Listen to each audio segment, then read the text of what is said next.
নমস্কার বন্ধুরা, তরুণ লাইফস্টাইলে তোমাদের সবাইকে স্বাগত জানাই। তো ভোরবেলায় উঠে আমার বাসি কাজ সারা হয়ে গেছে, আর এবারে আমরা চললাম স্নানের দিকে। তো দেখতে পাচ্ছ আমার সাথে সাথে আমার বড় কত কষ্ট করে।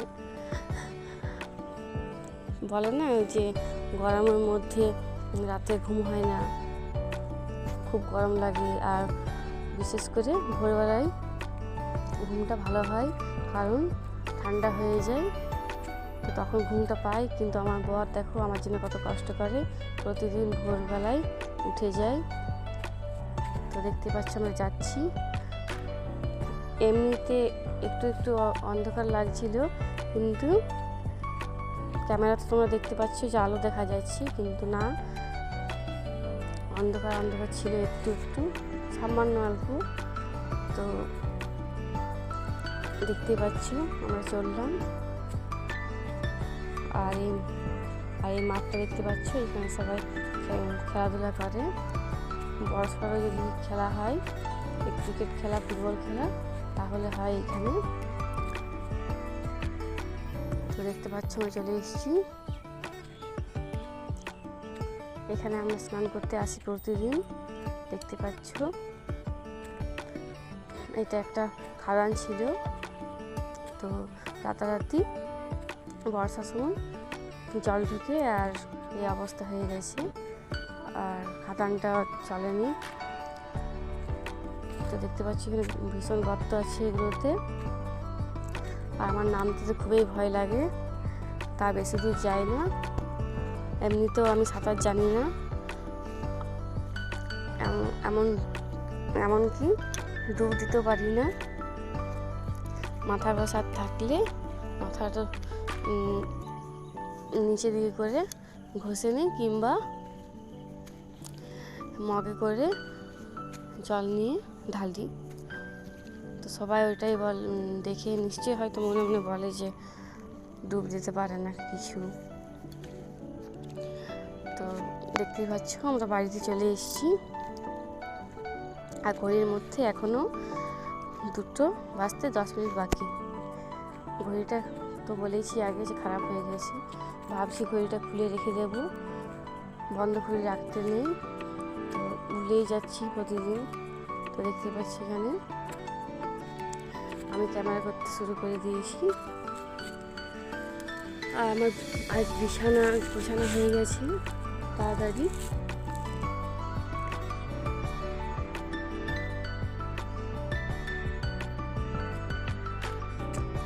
তো সকালে রান্না করা হয়ে গেছে, আর আমার বর কাজে গিয়েছিল, কিন্তু কাজের থেকে ঘুরে এলো, কারণ আমার শাশুড়ি মায়ের কতগুলো টেস্ট লিখে দিয়েছে, তো সেই টেস্টগুলো করাতে হবে আজকে, কারণ শরীর খুবই খারাপ আমার শাশুড়ি মায়ের। তো ও বলছে যে এই পয়সাগুলোতে তুমি একটু বেশি পয়সা দিয়ে দিয়েছো আমাকে বলছে। তো আমি বললাম ও ঠিক আছে দাও, আমার অত মনেই নেই যে কত দিচ্ছি না দিচ্ছি। তো এই দেখো যাচ্ছে ওরা যাচ্ছে, কিন্তু অনামিকা দেখো কেমন কাঁদছে, ঠাকুমা ঠাকুমা করে, যেখানে যাবে সেখানে যেতে চাইবে। তোকে নিয়ে যাওয়া হলো না, তো ভীষণ কাঁদছিল, দেখতে পেলে তোমরা। তো দেখো এখানে আমার দুপুরে রান্না হয়ে গেছে। আজকে বেশি ভাত করিনি, কারণ আমার মা রুটি খাবে, আমার শাশুড়ি মা রুটি খাবে, সেই জন্য বেশি ভাত করিনি। আমাদের দুজনের জন্য করেছি, বাবার জন্য আর আমার জন্য। আর এখানে দেখতে পাচ্ছ কুমড়ো কেটে রেখেছি, কুমড়ো করবো ছোলা দিয়ে। আর ওই শাকগুলো যে দেখতে পেলে সেগুলো কাকি দিয়ে গেছে, আমাদের এখানে আছে থাকে কাকি, তো সে দিয়ে গেছে, তো সেগুলো করবো। আর দেখতে পাচ্ছ গরমে কিভাবে রান্না করছি, একটু রান্না করতে ইচ্ছা করছে না, এত গরম পড়েছে। এমন লাগছে যেন দমটা যেমন বেরিয়ে যাবে, এত গরম লাগছে।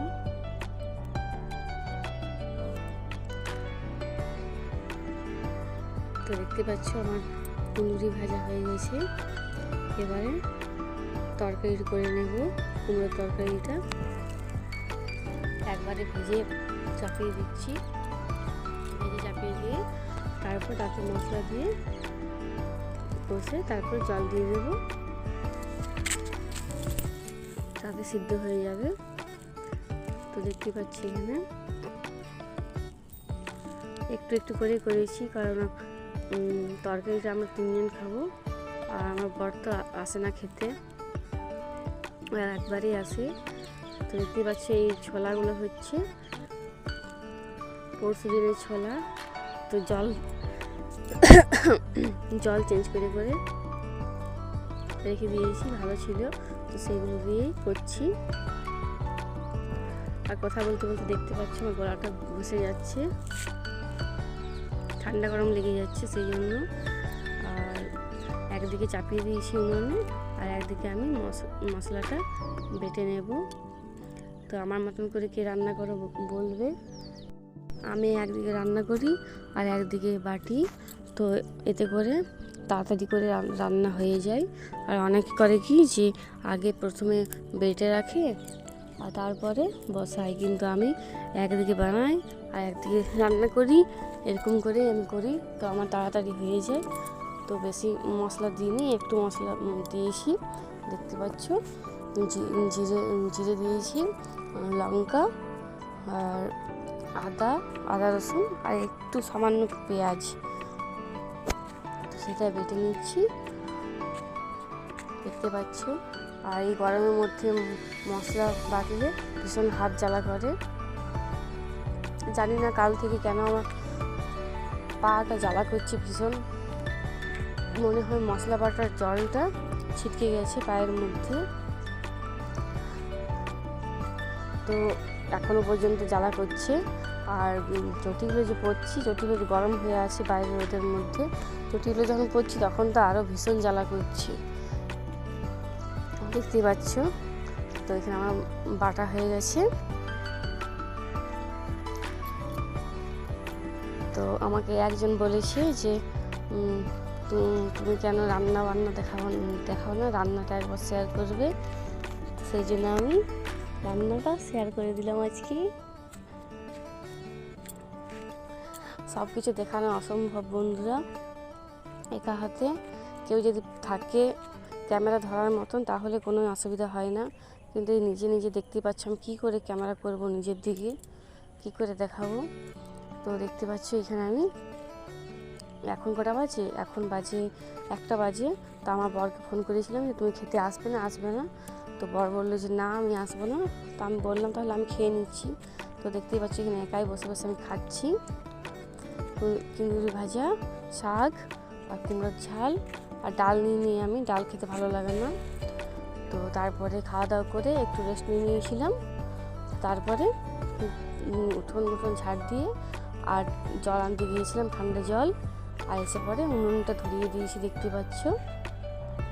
আর ঘর দর দেখতে পাচ্ছ ঝাড় দেওয়া হয়ে গেছে আমার। তো এবারে সব কাজ হলো, এবারে একটু হাত মুখটা ধুয়ে নিয়ে আসি। আর হাত মুখটা ধুয়ে একটু চুল বেঁধে নিই। চুল খুলতেও ইচ্ছা করছে না এই গরমের মধ্যে।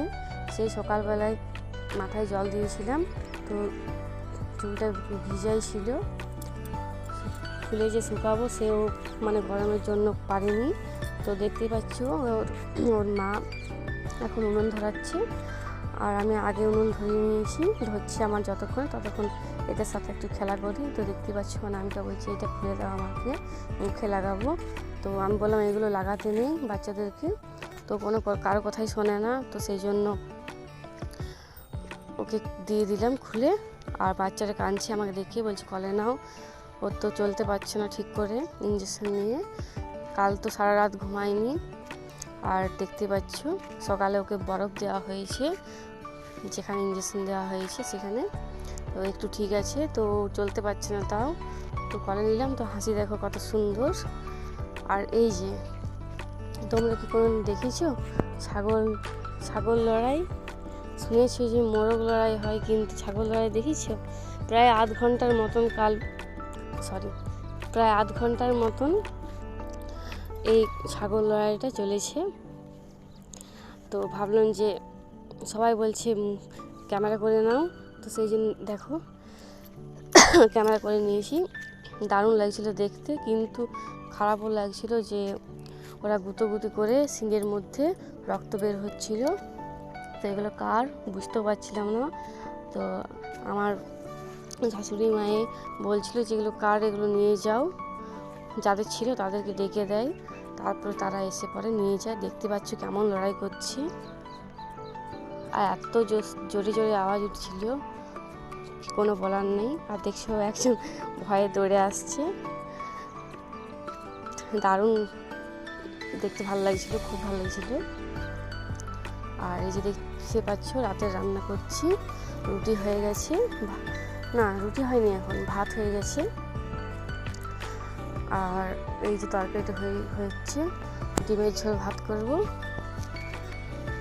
শুধু ডিমের ঝোল করবো, আর কিছু করবো না। আর দুটো আলু সিদ্ধ করতে দিয়েছি, সেই আলুগুলো